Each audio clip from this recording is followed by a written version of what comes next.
एक बार की बात है, राजा विक्रमादित्य अपनी पराक्रम और बुद्धिमानी के लिए प्रसिद्ध थे। उनके न्याय और साहस की कहानियां चारों ओर फैली हुई थीं। एक दिन एक तांत्रिक ने विक्रम को चुनौती दी कि यदि वह उसकी दी हुई शर्त पूरी कर सके तो उसे अमूल्य ज्ञान और शक्ति प्राप्त होगी। शर्त थी कि विक्रम को श्मशान में लटके एक अभिशप्त बेताल को पकड़कर लाना होगा और बिना एक शब्द बोले उसे तांत्रिक के पास लेकर जाना होगा। अर्धरात्रि का समय था। गहरी अंधेरी रात और डरावनी हवाओं के बीच विक्रम ने अपनी तलवार थामी और श्मशान की ओर बढ़ चले।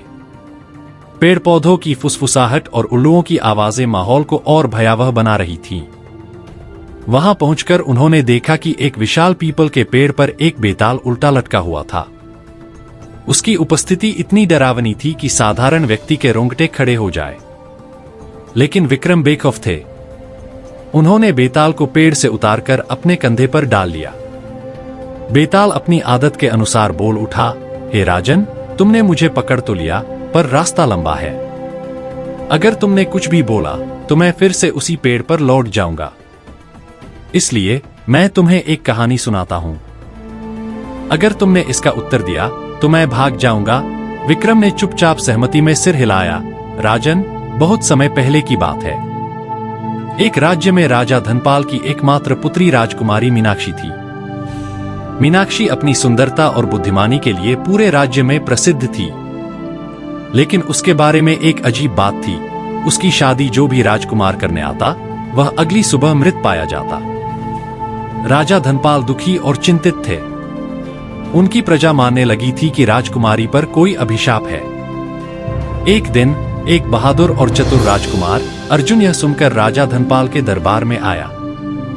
उसने राजकुमारी से विवाह करने की इच्छा जताई।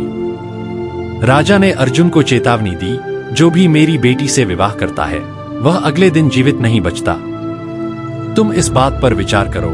लेकिन अर्जुन नहीं माना और राजकुमारी से विवाह करने की जिद पर अड़ा रहा।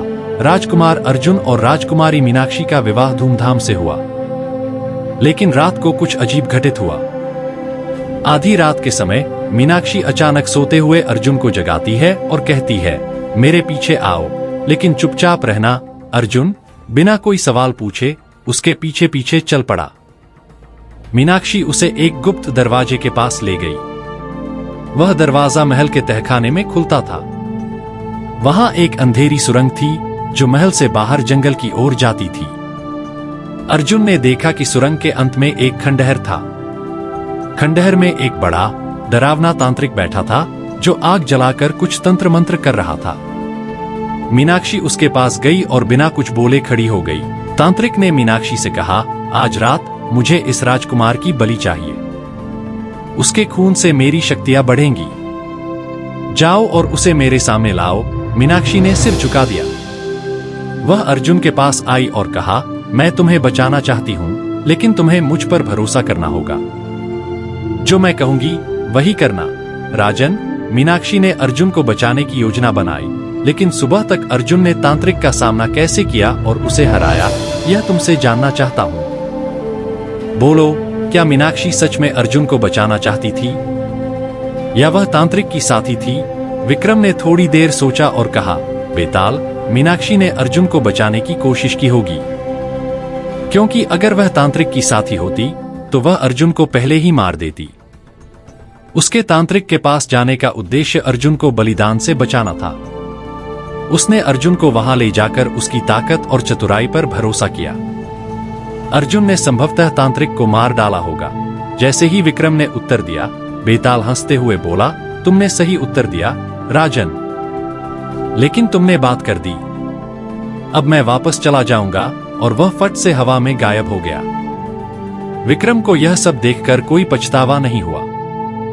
वह फिर से श्मशान की ओर चल पड़ा, बेताल को पकड़ने के लिए। उसे पता था कि यह खेल लंबा है, लेकिन वह अपनी बुद्धिमानी और साहस से हर चुनौती का सामना करेगा।